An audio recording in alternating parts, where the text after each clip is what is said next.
All right, all right. It is the David Washington Show. Your favorite political innovator is back with a dear friend and author, Robert Montgomery. Robert, welcome back. Before we start, I just want to say a little bit about you and let my audience be reminded about you. Robert is the author of the Nonprofit Management book. There you go. A Guide for Nonprofit Leaders, Robert Montgomery. And what we'll be discussing today, his newest book, The Book of Love by Robert Montgomery. A little bit about the Book of Love. The Book of Love is a reflective and practical guide that blends personal experience, spiritual insight, and relational wisdom to uncover the true nature of love and how it shapes our lives. It explores love as more than chemistry or fleeting passion, grounding it instead in self awareness, healing past wounds, shared values, and the spiritual maturity required to give and receive love fully. Through stories of heartbreak, growth, and discovery, the book examines the challenges of modern relationships, including social media distractions, dysfunctional patterns, and unmet childhood needs, while offering tools for discernment, communication, and resilience. Ultimately, the book reveals that lasting love requires both passion and compatibility, nurtured by intentional choices and daily practices, so that individuals can prepare for, find, and keep the kind of love that not only fulfills them personally, but also brings life and joy to those around them. Please welcome Robert Montgomery. Good to see you, my friend. Good to see you too. Thanks for having me on your show. Thank you for coming back, Rob. I know that you spent time here in Orlando recently. It was good to see you. And you brought a copy of your book for me. I really appreciate it. And I took a peek at it, and I started having questions immediately. And we started talking. But what was profound to me was what you described are three personalities. And I'd like to just jump right into it. Can you tell us about the three personalities? Sure. So my theory, and just a little backstory to this, David, is I went through baptism by the fire. My life is this. My life journey to find love is this book. As you know, I was married for 20 years, but I was not in love when I got married. I didn't even know what it was. I didn't even have the desire to be in love until I was about 36 years old, which was 10 years after the fact of me being married. And we tried to, we were really great, compatibly wise, but we just weren't in love with each other. And so that started my journey is, I wanted to find out, well, what is this love stuff and how do you fall in love? So this book follows my marriage, the first time I fell in love, which was at the age of 45 years old. Um, Shortly after that, I got my heart broken. And that's really the motivation of me trying to figure out, well, what is this love thing? Because once I fell in love and I experienced it, I made the decision that I didn't want to live the rest of my life without it, even though it was potentially, it's probably the most hardest thing to do. And the heartbreak is probably the worst feeling on this planet. So to risk that, the reward of love is worth risking heartbreak, in my opinion. So to answer your question, I came up with this theory. I've been dating for 10 years and I fell in love twice. And I realized that there's three people who live inside of our bodies. Okay. First of all, we're a physical being. We're the scientists basically call us animals, and we have animalistic instincts. So that part of Biological creatures. I'm sorry. Biological creatures. There we go. We're biological creatures, and we have desires, we have needs, just like any other animal running around. The thing with our animalistic part of us is that it only is concerned with survival and pleasure. So, and everything that goes on with our body is extremely temporary. So, my theory in this book is that if you fall in love with someone, you're going to fall in love with them with all three people. The other two people is your spiritual self, which isn't temporary at all. It's the part of you that lasts forever. Now, some Okay. people think that after we pass away, we die, that's the end of us. But most of us on this planet believe that there's an afterlife. And the spiritual part of us is the part that's going to live on forever. So, my theory is that's the only part of us that really truly understands love, because love transcends this world. Love is what we believe, you and me, David, is that God is love. And that's the part of us that God, when he said, I'm going to make them in my image, it's not that we Mhm. look like him, it's that we're spirits too, just like he is. And our spirit, to its core, is love. That's the part of us that really understands love the most, but it's the part of us that we understand the least. And so the book really challenges the reader to try to figure out or find out as much about your spiritual self as you possibly can, because that's the part of you that needs to fall in love with the person you're falling in love with. Because if it's just the physical person, it's going to be temporary. You're Mhm. going to want to do things for this person, like the Bible describes love, or you can describe love. But however you describe love, the physical part of you will only be motivated to do that for a little while, depending, give or take time. Some people be better than others, some people be worse than others. But physically, your physical self will give up on the love, and it's going to have to constantly be reminded to do the love things. But your spiritual self, that if that falls in love with someone, you don't have to keep reminding your spiritual self to do the love things or to feel the love things. So So, the third part of us is the dysfunctional person.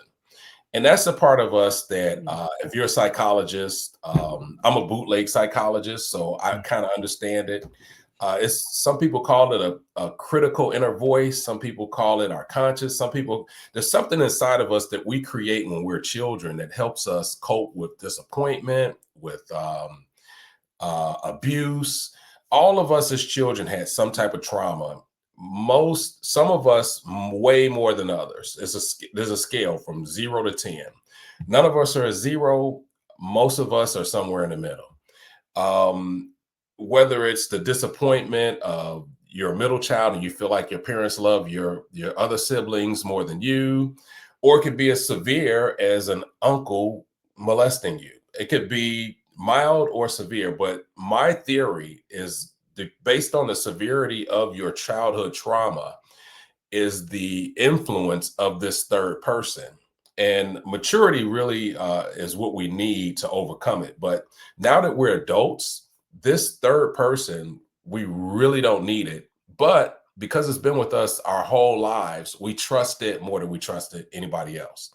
But it tells us to do things that really protect us from love rather than embracing love. So if we fall in love with someone through our dysfunctional self, there's going to be a lot of abuse in the relationship. There's going to be a lot of distrust. There's going to be a lot of crazy things going on in the relationship that make you feel like it's love, but it's not really love the way the spiritual part of you knows how to love. I don't know if all that makes sense, but that's it in a nutshell, David.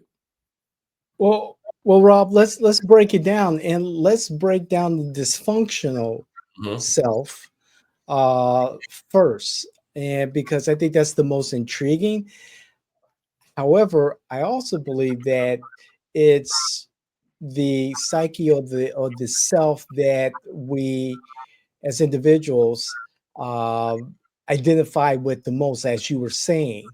Mhm. Given so much has gone on in our world, how does this manifests itself, the childhood traumas or the early years of trauma manifests itself in our relationships. So typically, a very popular thread thing that's out there now is if you run into a woman who's in a relationship with an abusive man, and the first question in your mind is why would you stick around? Why do you feel like this person loves you?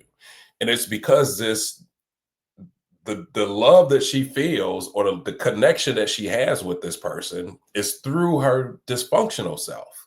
So she actually believes that this is love, but it takes a level of maturity to recognize that that's my dysfunctional self. I can't get rid of it, but I can't allow it to dictate how I fall in love and who I fall in love with. A lot of people voice their frustration that, man, I keep falling in love with the same type of person.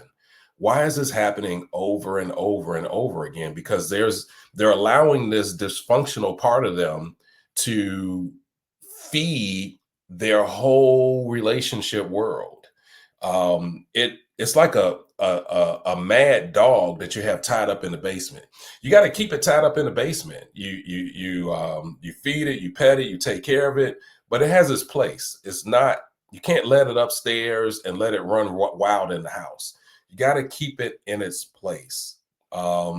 It produces a lot of fear. It produces a lot of emotion, and those emotions and those fears can be misconstrued as deep, passionate love, but it's not. It's a product of dysfunction. And the more a person matures, usually maturity comes with age, but the more a person matures, they can recognize that that's not love. That is something that I think it feels like love, but it's not love. So let me explore this spiritual love that Dr. Love is talking about, and see how that feels, because they'll see a huge difference in the two of them. Rob, is it possible to understand or be spiritually in love Hmm. if you're unable to reduce the dysfunction in the dysfunctional self? I don't think it's possible. I'm not God. I didn't create the human body. I didn't create the human psyche. So I don't know for sure. But from my personal experience, I don't think I think it takes a certain level of maturity to really understand the spiritual part of yourself in the first place. So as long as we operate on a low maturity level, the only thing that makes sense to us is our dysfunctional self. But it takes an enlightenment, and I think therapy helps people to mature. I think close friendships with mature people helps people to mature. Life itself should help us to mature, but it sometimes it doesn't. But it takes a certain level of maturity to even recognize your dysfunctional self as something that's not good. Robert, is there a hierarchy in the different levels of self in the concept of love that you discussed? I'm not, like I said before, I'm a bootleg psychologist. Sure. Um, Meaning I don't have the award, I don't have the degrees on my wall, I don't know all of the right correct terms, but I'm sure that psychologists have studied this they have studied this for years, and they have, like you said, come up with different scales of um, different levels of enlightenment. Awareness. Sure. Yeah. So let's get a little deeper into the book of love, uh, Hmm. but more from your perspective, because it is about your experiences and your where you've been able to obtain a sense of love and what you've done with it. What is the most powerful lesson that you've learned in your in what you said has been two instances that you were in love. Mhm. What were the powerful lessons learned? Well, let's talk about three because even though I wasn't in love with my ex-wife, Okay. that's where my journey started. So the Okay. lesson I learned through my marriage was that no matter how compatible you are with a person, if there's no love, um, it's probably not going to work correctly. We were very compatible. We raised two awesome kids. We were a very good team when it came to managing the household. My job was to bring home the bacon. My ex-wife, she stayed at home. She homeschooled our children, which was a hard decision because in modern times, living on one income is pretty tough. And but it created a really awesome home life that was that provided a great foundation for our children. So we have two. I mean, my sons are two of the most awesome people that I know, and I believe that's part of that is because they grew up in a household that had a strong foundation. So compatible. What I learned there is that compatibility is very important, but love is was the missing ingredient. So coming out of that, I was very naive to think that love was more important than compatibility. Now, in my last relationship, I learned I was we were deeply in love with each other, but we were not compatible.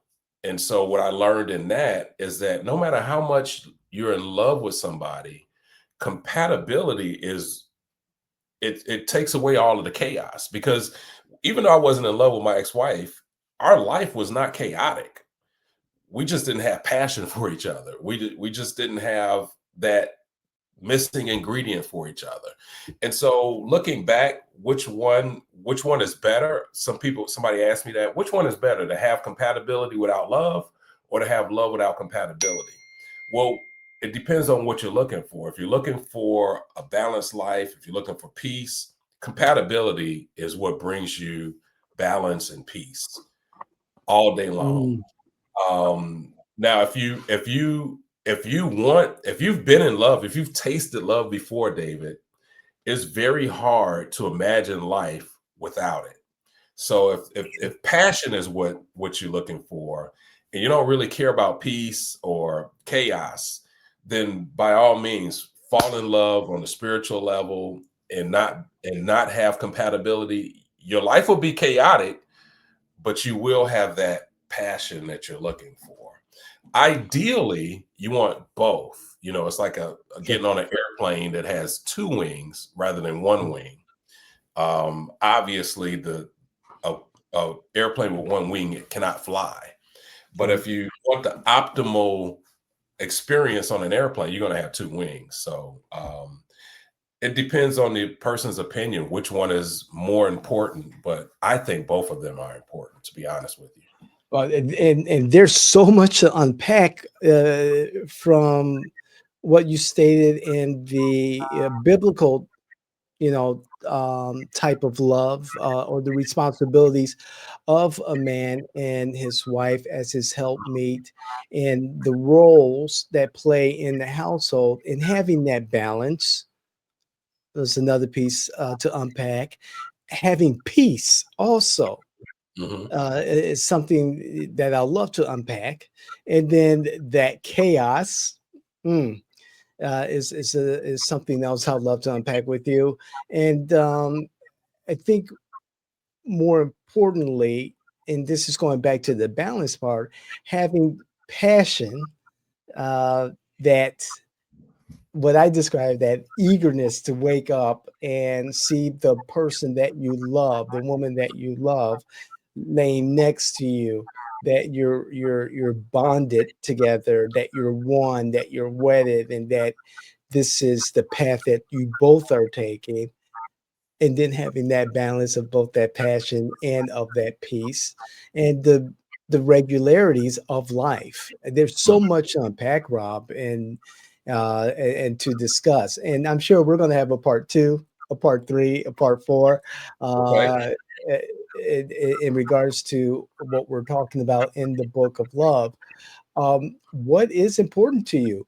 Is balance, having your peace, passion, a little chaos, um, important, or is it? Does it change at where you are right now in your life versus when you first got married and had a family and children? Well, like I said before, I want them both, David. That's what I'm looking for is them both. And the chaos doesn't come with love. The chaos is just the absence of compatibility. Okay. So um, neither one of them brings chaos, but chaos comes if you guys aren't on the same page and you live in two different types of lives. There's going to be a lot of friction in that relationship, and so that's what I meant by chaos. But to answer your question, I'm looking for both. And somebody asked me, well, if you can't have both, which one would you prefer? And I really don't have an answer for them because I don't want a situation where I have to choose one or the other. I want both of them. Um, that might mean I die alone. I don't know, but Mhm. I definitely want both. Rob, as we wrap up, because I know you're busy and I don't want to take up too much of your time, and I like the fact that you have agreed to come back Mhm. for part two. There's so much to unpack here and discuss. A very intelligent conversation.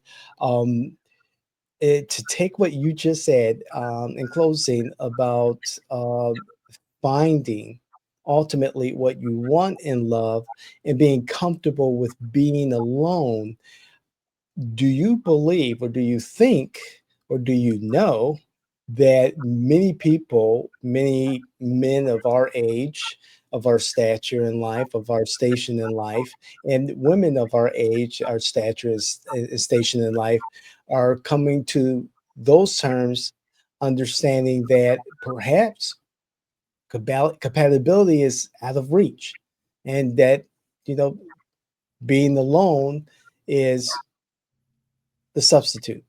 Mm. Yeah, I mean, obviously, if you look at the numbers, people just aren't getting married like they used to. And a Mhm. lot of people who are getting married aren't staying together. So the numbers don't lie. People are figuring this out on their own that finding love is hard. You know, finding the right person is hard. And I've Mhm. heard people say, well, you can make somebody the right person. That might be true. We'll see. If that was true, then I think the numbers would be a lot the divorce rate would be a lot lower because people would be making whoever they're with the right person. But we live in a society where we have choices and we feel a sense of freedom. So we're free to do whatever we want. If we don't want to be in a relationship that we don't feel like is working for us, many of us just don't. So Right, right. Rob, in closing, to add to what you just said, are there some final words you'd like to leave with our viewers and listeners in anticipation for part two of the Book of Love? yeah. So I appreciate you bringing me on and talking about the book. There's a lot in the book. It's a small book, but there's a lot packed into it. So I just want your readers to know that it's available on Amazon. Wherever you post this, if you don't mind sending the link to the book in the post, I but you can will. this, yeah, you can purchase this, read it. If you have the what is that, Kindle Unlimited, you can read it whenever you want to for free. So read it. It's a quick read. It's a good read, and it's really from my heart. Well, Rob, I really appreciate it. This has been great. And like you said before we started the program, the 15, 20 minutes do go by really fast. And I look forward to the next time that we do meet to talk about the Book of Love. And I really appreciate it. And to our viewers, this is my friend and author, Robert Montgomery, AKA Dr. Love. And Robert is a storyteller and thinker who has spent years reflecting on the mysteries of love, heartbreak, and human connection. So, thank you for being a part of today's show. Let us know what you think. We love to hear your comments. Let's have a tactful conversation. And please make comments, send us messages. If you have questions for Dr. Love, perhaps we can discuss those questions or those comments in part two. I see that we'll have at least a part two and maybe a part three even. So please pick up the book, The Book of Love by Robert Montgomery. And again, if you believe this content was useful, helpful, entertaining, thoughtful, intelligent conversation, please share with your family members, your friends, those influencers in the wild that you know, and anyone you think who would become a better person from our content here on the David Washington Show and across the Jay and Washington Network. Thank you. I appreciate you. I love you. Thank you, Robert. Love you, man. This has been great. We'll see everyone the next time. Thanks, Robert. Thank you. You bet. God bless.